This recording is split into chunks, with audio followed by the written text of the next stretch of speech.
We are honored here today to have Dr. Stephen Pratt join us for a conversation. Dr. Pratt has been practicing medicine for approximately 30 years. That's right, and, you admit it. And is a senior staff member at the Scripps Memorial Hospital. He is a world-renowned authority on the role of nutrition in preventing disease. Dr. Pratt also is a bestseller author, and his bestseller book, SuperFoods, check it out, but also his new book, SuperHealth. And I would really like to know what are some of the preventative measures through nutrition that can be made to prevent disease? Well, think about it this way. The best pharmacy in the world is in every market. It's straight to the produce section. All the things you need to keep your body healthy. If you're sick, help it get better. If you're well, keep it well. Right there. So whole foods and especially that produce section. Remember, you're a Stone Age woman with a modern body, and your genes are back in the Stone Age. So if you were living 10,000 years ago, you would recognize only the food in the produce section. You wouldn't know what all this processed stuff was. You wouldn't go there. Yeah. So we still should. Our genes are back in ancient times, even though we're in the 21st century. There was no such thing as packaged foods up until, what, 40, 50 years ago, maybe? That's right. I mean, even when I was a kid, refrigeration was just coming in. I think we had ice boxes. I'm not quite that old, but I think close to it. You know, we met because you wrote about Dr. Earth in your most recent book, SuperHealth. And what attracted you to what I'm doing is probiotic. And that you found yourself really, dissecting it and thinking, gosh, I'd never seen a fertilizer with probiotic. I mean, what's kind of the essence of that? How does that translate to human health? And I know you talk about the GI tract, and that's the core of human health. Can you just elaborate just briefly on that? Oh, sure. In fact, in SuperHealth, there's a whole chapter on be an environmentalist and detoxify your body, because this SuperHealth is a longevity book. So I did the research for that book. It really turns out that the GI tract, the human GI tract, is really kind of like the equivalent to the soil. The soil is the GI tract for plants and things like that. So if you want a healthy plant, you've got to have healthy soil. If you want a healthy human, you've got a healthy GI tract. And so probiotic bacteria are healthy bacteria in our GI tract, which keep our immune system functioning properly, keep our body in a non-inflamed state, help to process all the nutrients and things that we eat so they can get into our body, so things like that. And again, so I was looking for organic fertilizers because that fits right into that chapter. And of course, Dr. Earth was right where we pick up all of our stuff for our organic citrus growth. And there's Dr. Earth, so he's been using that for quite a long time now. It works great. So we know that healthy soil equals healthy plants equal healthy people.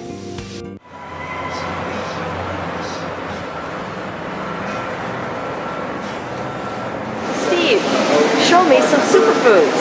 We've got some great ones here, Gretchen. We've got, first of all, some organic cabbage. This red cabbage is so good for you. This is a great anti-inflammatory effect. On our superfood salad, we put red cabbage in all of it. It's got spinach and other things too, but this is very, very good for you. These dark colors are major anti-inflammatories. You want to keep aches and pains away. This is a great way to start off every day, plus cancer. These colors represent different nutrients. So the green cabbage has a little bit different nutritional profile than the red, but they're both very good for you. In fact, best mix have some of each. Going on down here, we have another one of my favorites, which are sweet peppers. Now these peppers, people can see, you can put these in a salad, you can put them out for hors d'oeuvres, but you can just eat this like an apple. And these are delicious. They call them sweet for good reason, because they are very sweet. And all the peppers, of course, have different nutrients in them again. So the red peppers have one thing, the orange peppers have another, the green peppers have another. But the sweeter yellow, the red, the orange ones are the sweeter ones, and actually more nutrition in these colors than in the green. Wow. But again, if you mix up the colors, good for you. These are the best way to get vitamin C. In fact, per mouthful, it's probably the highest source of vitamin C on the planet. Wow, I believe it. These are something for every home gardener to grow. I've grown all these foods, and some are easy, some are hard. Peppers are easy. Okay. Really, I find no pest in the peppers at all. Great. So I'm not sure why they put so much pesticide on the store when you just buy them organically. There you go. Or grow them organically. Phenomenal. What else do you like over here, Well, Steve? here we have another one of my favorite foods. We've got broccoli. Okay. Now again, this is easy to grow at home. Okay. Broccoli is self-sufficient. It's a very hardy plant. Okay. There are really very few pests in here. And again, you can grow them. And the big problem about broccoli is hard to get at home, because when you start growing this stuff organically, Right. out of the garden, you realize how good this stuff tastes. You break it off, you start munching right there in the garden. Of all the foods on the planet, this is the single best way to prevent cancer. Really? It's that important? So remember, most people worldwide die of cardiovascular disease, heart attack, stroke, and cancers. And for preventing cancer, there's no better food than this. So you can have some raw, but some of these foods you've got to chew actually to get the cancer-preventing properties of broccoli. You've got to chew it. So don't just inhale and swallow. So take a mouthful, chew it up a little bit, and then swallow. And then, of course, cooking's good too, because a lot of the foods taste better cooked. But I think some raw, some cooked is a good way to go. You know, one thing I'd like to elaborate on, Steve is really referring to the digestive enzymes in our mouth, and that by helping to digest the food in our mouth before it even makes it to our stomach is a really important consideration, isn't it? It's because it takes 20 minutes to find out if you're full. Your stomach doesn't register being full for about 20 minutes of eating. So Americans eat your whole meal in 2 minutes and you're stuffed, you've had too much food. Right. And of course the digestive enzymes in our mouth are there for a reason, one of which is to help us absorb and break down the foods as we chew them up. So another one of my favorite foods is right here now, kale. For preventing eye disease, blindness, macular degeneration thing, this you've got to have this in your diet. More lutein per mouthful than anything on the planet, so this is great. Lutein is a nutrient that's good for the back of the eye, preventing cataracts, macular degeneration. Also, by the way, there's a lot of vitamin K in here, and we think about keeping our bones healthy.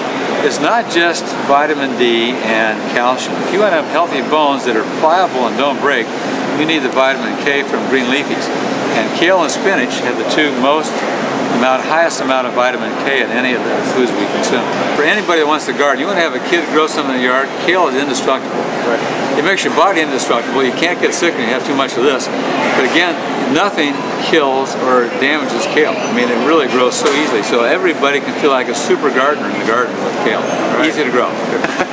I want to make sure we all understand that Steve, he actually has a farm, has an orchard, grows a lot of stuff himself at home, and that's how we got to know each other. That's why you wrote about Dr. Earth, because he uses it in his own garden. And you grow a lot of your stuff, don't you? Oh, absolutely. We grew everything organically. We took all the grass clippings, all the leaves and stuff like that. We didn't, no synthetic fertilizer at all. Nothing wasted. Nothing wasted, nothing. Phenomenal. The grass, everything went into the yard somehow. Good, good. And, complete the cycle. Complete the cycle, and so I grew up without pesticides, and we've never used them. And it shows. Look how healthy this guy is. Well, I'm still going strong. All right.